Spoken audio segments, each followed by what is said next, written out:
Hello amazing students, I welcome you all to my YouTube channel NEET Foundation। तो हम जैसे कि acid basis and salts का chapter कर रहे थे, तो आज हम उसी का एक नया टॉपिक करने वाले हैं, एसिड बेस इंडिकेटर्स। उससे पहले मैं हूँ उपासना। सारे बच्चे पूछते रहते हैं मैम इंट्रोडक्शन दे दो, इंट्रोडक्शन दे दो, तो आज मैं थोड़ी सी इंट्रोडक्शन अपने बारे में दे रही हूँ। I am Upasana, I have done my masters in chemistry from Punjab university Chandigarh. तो आइए चलते हैं हम आज के टॉपिक के ऊपर, एसिड बेस इंडिकेटर्स। सबसे पहले टारगेट सेट कर लिया, जब ये हमारा आज का लेक्चर खत्म होगा एसिड बेस इंडिकेटर्स यहाँ दिमाग में हमारे छप जाने चाहिए। चलो आइए देखते हैं। तो मैम आपने एसिड बेसिस तो बता दिया था क्या होता है, अब ये एसिड बेस इंडिकेटर्स किस बला का नाम है? तो बच्चों कुछ भी नहीं है, बहुत इजी है, कोई रॉकेट साइंस नहीं है। हमें पता है एसिड्स क्या होते हैं, बेसिस क्या होते हैं। अब अगर मुझे पता करना है कि कोई सॉल्यूशन एसिड है, बेस है या फिर न्यूट्रल है, ना ही एसिड है ना ही बेस है, न्यूट्रल है, ठीक है, तो हम कैसे पता करेंगे उसको? हमारे पास डिफरेंट इंडिकेटर्स आते हैं जिनसे हम पता कर सकते हैं कि जो मेरा पर्टिकुलर कोई भी सब्सटेंस है उसकी क्या नेचर है। क्या वो एसिडिक है नेचर में, क्या वो बेसिक है नेचर में, या फिर क्या वो न्यूट्रल है। न्यूट्रल मतलब ना एसिड है ना बेस है। हमने न्यूट्रलाइजेशन रिएक्शन भी करी थी ना, acid plus base give salt plus water. तो सॉल्ट क्या है? सॉल्ट तो न्यूट्रल है, ना एसिडिक है ना बेसिक है। तो यही हमें एसिड बेस इंडिकेटर्स बताते हैं कि क्या वो एसिड है सब सॉल्यूशन, या वो बेसिक है कोई भी पर्टिकुलर सॉल्यूशन या सब्सटेंस, या फिर वो न्यूट्रल है। तो acid base indicators are substances or chemicals which tells us about the nature of some other substances। ठीक है, acid base indicators are the substances or maybe chemicals का नाम भी दे सकते हैं, हम केमिस्ट्री पढ़ रहे हैं भैया। acid base indicators are the chemicals or the substances which tells us about the nature of the other substances। अब कौन कौन से एसिड बेस इंडिकेटर्स हैं? ढेरों एग्जांपल्स हैं बच्चों। ये जो मेरे पीछे दिख रहा होगा ना थोड़ा सा, सिर्फ मेरे साथ साथ जब जब मैं समझाऊंगी इस चार्ट को अपनी नोटबुक में उतार लेना। उसके अलावा आपने और कहीं एसिड बेस इंडिकेटर्स जाकर नहीं पढ़ना, इधर उधर और कहीं किताबें फिराने की और वीडियोस देखने की कोई ज़रूरत नहीं पड़ेगी। सिर्फ ये चार्ट याद कर लेना, सफिशिएंट है आपकी एग्जाम के लिए। तो बहुत डिफरेंट टाइप्स के हमारे पास इंडिकेटर्स आते हैं। पहले तो मैं उनको तीन मेन कैटेगरीज में बच्चों डिवाइड करूंगी, synthetic indicators, natural indicators and olfactory indicators. लिख लो साथ साथ, synthetic indicators, natural indicators, olfactory indicators. ठीक है, तो अब उनके एग्जाम्पल्स देखते हैं और देखते हैं कि जब हम उनको एसिड बेस या फिर न्यूट्रल सॉल्यूशन में डालेंगे तो उन पे क्या असर होगा। तो आइए देखें। अब बच्चों ये देखो, सबसे पहला मेरा टाइप ऑफ इंडिकेटर जो आता है वो आता है लिटमस डाई। लिटमस डाई नाम से ही पता चल रहा है ये एक डाई होती है बच्चों। ये क्या होती है? एक डाई होती है, पर्पल कलर की डाई होती है। लाइकेंस का नाम सुना है, प्लांट बेस्ड है ये। लाइकेंस का नाम सुना है, लाइकेंस से ये डाई बनती है। लाइकेंस कहाँ से आते हैं? थैलोफाइटा जो है हमारी बायोलॉजी में पूरी जो हिस्ट्री है, थैलोफाइटा से लाइकेंस से ये डाई आती है। तो आपने सिर्फ इतना याद रखना है कि लाइकेंस से जो हमारी लिटमस डाई है वो बनती है। लाइकेंस को अच्छे से पीस वीस के उसमें डिफरेंट बहुत सारी 10-15 डाइस को कंबाइन करके एक्सट्रैक्ट करके जो चीज़ें हैं वो हमारी जो हैं वो 10-15 डिफरेंट कंपोनेंट्स को एक्सट्रैक्ट करके जो है हमारी लिटमस डाई बनती है। आपने क्या याद रखना है कि लिटमस डाई पर्पल कलर की होती है, लाइकेंस से इसको हम बनाते हैं। ठीक है, तो अब इसका क्या असर हो रहा है जब आप इसको एसिड में, बेस में या न्यूट्रल सॉल्यूशन में डालेंगे। तो लिटमस डाई को जब आप एसिड में डालेंगे बच्चों, तो देखो यहाँ पे उसका कलर क्या हो जाएगा? रेड हो जाएगा। उसका कलर क्या हो जाएगा? रेड हो जाएगा। मतलब जैसे ही आप उसका ड्रॉप जो है वो एसिड सॉल्यूशन में डालेंगे लिटमस डाई को, तो वो रेड हो जाएगी, पर्पल से रेड हो जाएगी। सिमिलरली जब आप उसको बेस में डालेंगे तो वो क्या हो जाएगी, ब्लू हो जाएगी। क्या हो जाएगी, ब्लू हो जाएगी, पर्पल से ब्लू हो जाएगी। न्यूट्रल में देखो कोई भी चेंज नहीं आएगा, अगर वो सॉल्यूशन न्यूट्रल है तो पर्पल ही रहेगा colour, there will be no change in colour. दोबारा से देखते हैं, लिटमस डाई लाइकेन से बनी है, डाई है एक हमारी पर्पल कलर की, जब हम उसको एसिड में डालते हैं तो रेड कलर की हो जाएगी, बेस में डालेंगे तो B for base, B for blue, ऐसे याद रखना लिटमस डाई के लिए, तो वो ब्लू कलर की हो जाएगी और न्यूट्रल सॉल्यूशन में वो पर्पल ही रहेगी। ठीक है, अब बच्चों मैंने क्या करा, ये जो मेरी लिटमस डाई थी मैंने इसको फिल्टर पेपर के ऊपर सोक करवा के जैसे भी प्रोसेस करके इसको एक लिटमस पेपर में कन्वर्ट कर दिया। मैंने क्या करा, लिटमस डाई को फिल्टर पेपर के ऊपर एब्जॉर्ब करवाया और as a result filter paper तैयार कर दिए। तो फिल्टर पेपर नहीं तैयार कर दिए, लिटमस पेपर तैयार कर दिए। फिल्टर पेपर के ऊपर लिटमस डाई को सोक करवाया, प्रॉपर प्रोसेस हुए जो होने थे हमारे, ठीक है, प्रॉपरली उसको सोक करवाया, उसको मे बी उसके बाद ड्राई करवाया होगा, जो भी प्रोसेस है हमें उसकी डिटेल में नहीं जाना, सिर्फ आपको मोटा मोटा इतना मैं बता रही हूँ कि जब डाई को हमने फिल्टर पेपर पे सोक करवाया, एब्जॉर्ब करवाया, तो एज अ रिजल्ट हमारे पास एक अगला टाइप का इंडिकेटर आ गया जिसका नाम हमने दे दिया लिटमस पेपर, जिसका हमने नाम दे दिया लिटमस पेपर। लिटमस पेपर बच्चों जनरली दो कलर्स के होते हैं हमारे पास, एक तो ब्लू होता है और एक रेड होता है, एक तो ब्लू होता है और एक रेड होता है। तो अब उनका एसिड और बेस में क्या असर होगा, सपोज आपने क्या किया, एसिड में ब्लू जो है लिटमस पेपर डाला, एसिड का कोई भी सॉल्यूशन है, आपने क्या करा, उसकी एसिड का सॉल्यूशन लिया, उसमें ब्लू लिटमस पेपर डिप किया, तो एसिड में क्या होगा कि वो ब्लू लिटमस पेपर रेड हो जाएगा। एसिड में क्या होगा, वो ब्लू लिटमस पेपर रेड हो जाएगा। ठीक, सिमिलरली अगर आपने बेस में भी वो ब्लू इंडिकेटर ही डाला होता, ब्लू लिटमस पेपर ही डाला होता, तो उसका कोई कलर चेंज ना आता। अगर आपने बेस में भी ब्लू लिटमस पेपर ही डाला होता तो यहाँ पे इसका जो है यहाँ पे कोई भी चेंज ना आता। अगर आप ब्लू लिटमस पेपर डालते तो वो ब्लू ही रहता, उसका कोई भी चेंज ना आता। ठीक है, अब पहले तो मैंने ब्लू लिया, अब रेड लिटमस पेपर लेती हूँ। मैंने रेड लिटमस पेपर बेस में डाला, मैंने रेड लिटमस पेपर बेस में डाला। जब मैंने रेड लिटमस पेपर को बेस में डिप किया, एक पतली सी स्ट्रिप्स आती हैं बच्चों इसकी, रेड लिटमस पेपर जब मैंने बेस में डिप किया तो वो रेड से ब्लू हो गया। रेड लिटमस पेपर ब्लू हो गया किसमें, बेस में।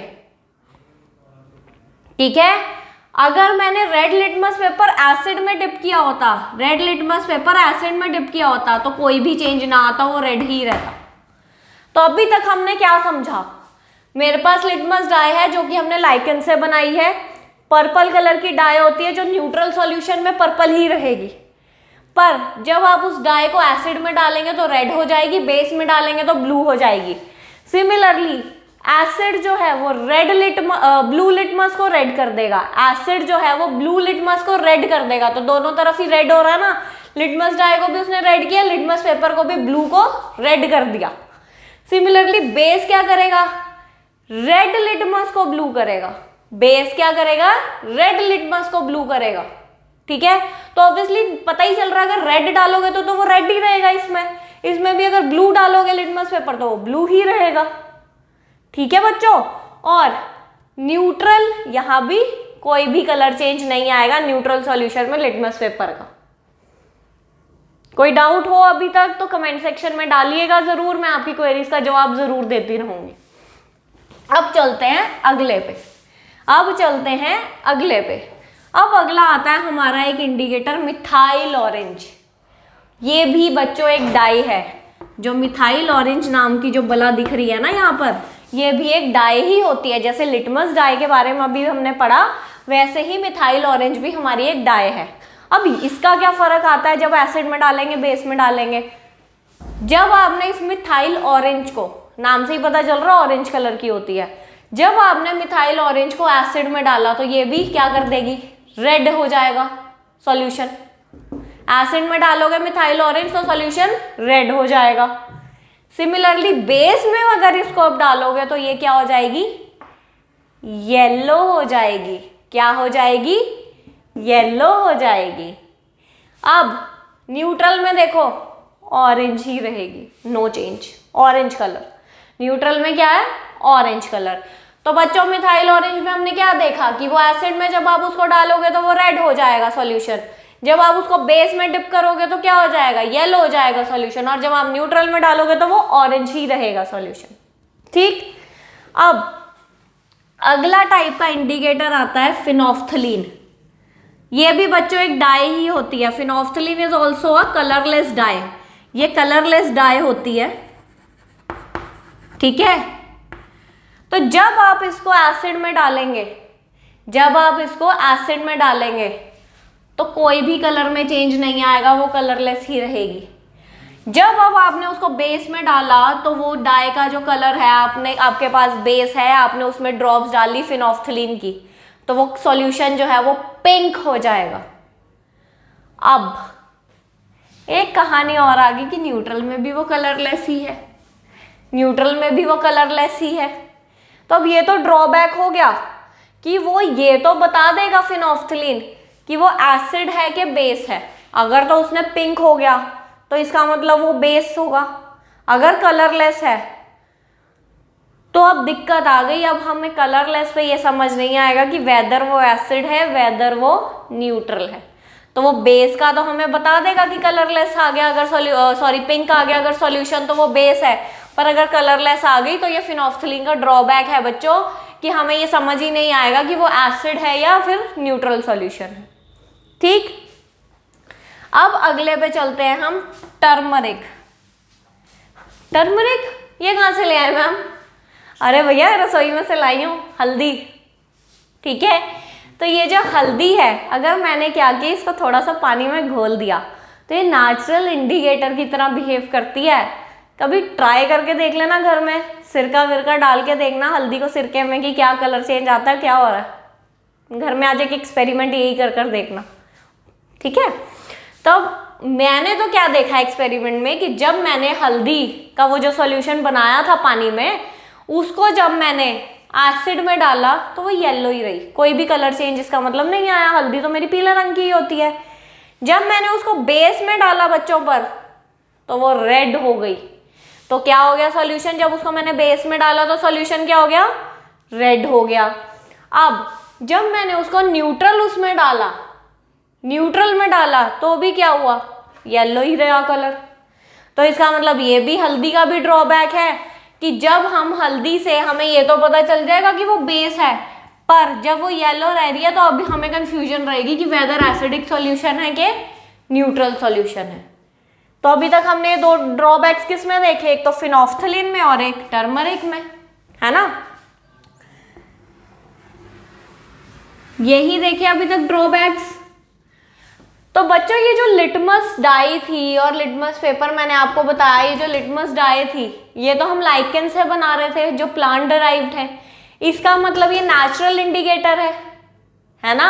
इवन कि हमारी जो हल्दी है वो भी हमें पता है कि नेचुरल है। तो इसका मतलब अभी जो मैंने नाम लिए थे 3 तरह के, पहला नाम लिया था नेचुरल इंडिकेटर्स का।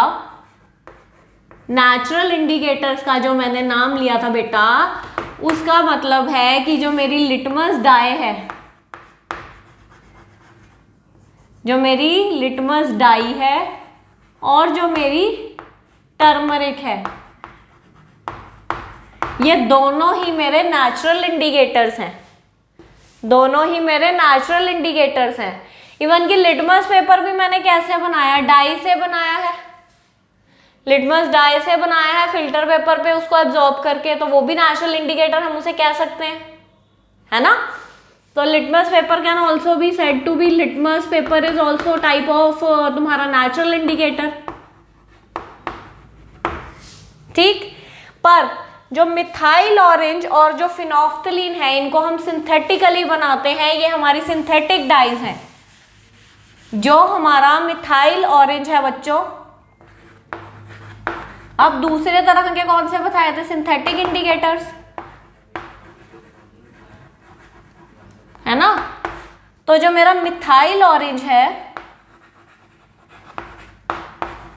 और जो मेरा फिनोफ्थलीन है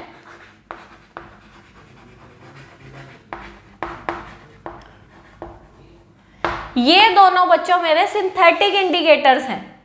क्या है? Synthetic indicators. इनको हम सिंथेटिकली इनऑर्गेनिक तरीकों से जो है वो बेसिकली लैब्स में बनाते हैं। They are not plant based basically. Natural तो हम उन्हीं को कहते हैं ना, ऑर्गेनिक चीजें जो प्लांट बेस्ड है, लिविंग ऑर्गेनिज्म से डिराइव हुई हुई हैं, but they are not plant based. तो ये हमारे सिंथेटिक इंडिकेटर्स हैं। अब जो तीसरा मैंने नाम लिया था बच्चों, ऑल फैक्ट्री इंडिकेटर्स। अब ये किस बला का नाम आ गया?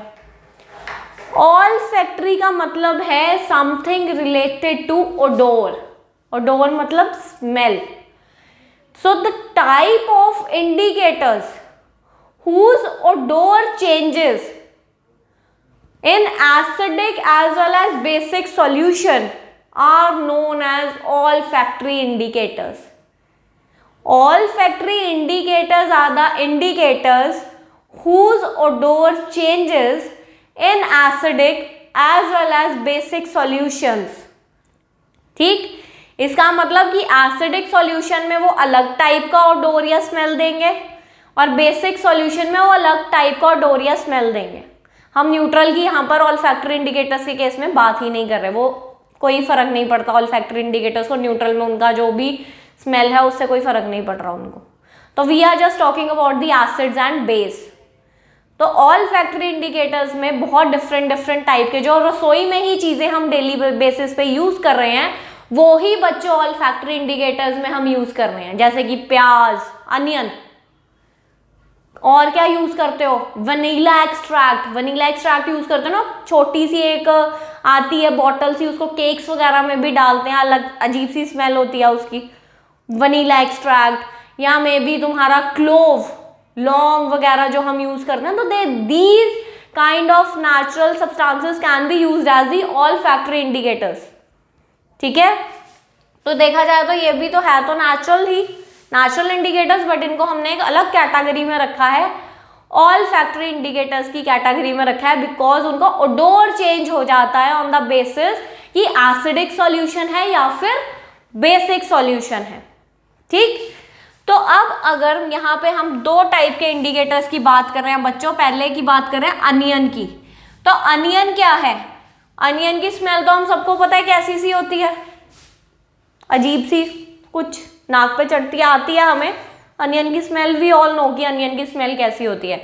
तो अगर एसिडिक सॉल्यूशन होगा तो अनियन की स्मेल में बच्चों कोई चेंज नहीं आएगा, उसकी स्मेल एज इट इज ही रहेगी। बट अगर अनियन को मैंने बेसिक सॉल्यूशन में डाला तो उसकी स्मेल रिटेन्ड नहीं रहेगी, स्मेल जो है उसकी चेंज हो जाएगी। जैसे कि अगर आप याद करो, कई बार क्या होता है, वो सिरके वाला प्याज हम खाते हैं तो उसकी बहुत ही एक तुम्हारी एक बहुत कैरेक्टरिस्टिक सी स्मेल आती है उसमें से। ये नहीं है कि स्मेल तो नहीं चली जाती अनियन की, उल्टा और कैरेक्टरिस्टिक स्मेल आती है अनियन में से जब हम उसको सिरके में डाल देते हैं। तो सिरका क्या है? एसिडिक ही है नेचर में। तो जब हम एसिड में अनियन को डालेंगे तो उसकी स्मेल रिटेन रहती है और बेसिक सॉल्यूशन में स्मेल रिटेन नहीं रहती। वनीला एक्सट्रैक्ट का भी यही होगा कि उसकी अलग सी जो स्मेल होती है, तो उसकी जो स्मेल है एसिड में रिटेन रहेगी, पर बेसिक सॉल्यूशन में उसकी स्मेल जो है वो रिटेन नहीं रहेगी। तो बच्चों आइए देखते हैं आज हमने क्या पढ़ा। हमने पढ़ा acid base indicators. Acid base indicators क्या हैं? ऐसे सब्सटेंसेस या केमिकल्स जो दूसरे किसी सब्सटेंस की नेचर को बताने में हेल्प करते हैं कि whether it is acidic, basic या फिर न्यूट्रल। तो हमने 3 तरह में उनको ब्रॉडली क्लासिफाई किया था, natural indicators, synthetic indicators and olfactory indicators. Natural indicators में हमने देखा था कौन कौन से थे, लिटमस डाई, लिटमस पेपर और टर्मरिक। तो लिटमस डाई मैंने बताया था लाइकेन से डाई, ऐसी डाई है जिसको हम लाइकेन से बनाते हैं।